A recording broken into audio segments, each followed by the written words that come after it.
Gujarat medical education and research society દ્વારા fee વધતા મામલે નોટિફિકેશન જાહેર કરવામાં આવ્યું હતું, જેમાં રાજ્યની 13 GMERS કોલેજોમાં ફી વધારો કરવામાં આવ્યો છે, જેને લઈ જૂનાગઢ GMERS મેડિકલ કોલેજ ખાતે ABVP અને NSUI દ્વારા વિદ્યાર્થીઓના સમર્થનમાં ફી વધારાનો વિરોધ કરવામાં આવ્યો હતો।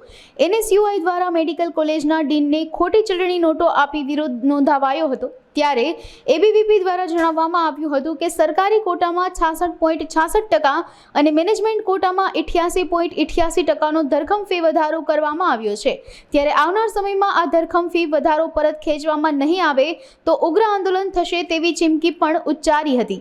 નમસ્તે, અમિત ભટ્ટી, જૂનાગઢ જિલ્લા સંયોજક અખિલ ભારતીય વિદ્યાર્થી પરિષદ। અખિલ ભારતીય વિદ્યાર્થી પરિષદ છેલ્લા 75 વર્ષથી વિદ્યાર્થી હિતના કાર્યો કરે છે અને વિદ્યાર્થીઓને જ્યાં પણ અગવડો પડે છે, કોઈ વિષયો જાણમાં આવે છે, ત્યાં વિદ્યાર્થી પરિષદ ખડે પગે વિદ્યાર્થીઓના હિતમાં ઉભું રહ્યું છે। આજે ગત તારીખ 28/6/2024 ના રોજ CEO સાહેબે જે મેડિકલ કોલેજોમાં રાતોરાત ધરખમ ફી વધારો કર્યો છે કે ભાઈ સરકારી કોટાની અંદર 66.66% ફીનો વધારો અને મેનેજમેન્ટ કોટાની અંદર 88.88% ફીનો વધારો કરી અને તાત્કાલિક ધોરણે રાતોરાત પરિપત્ર બહાર પાડ્યો છે।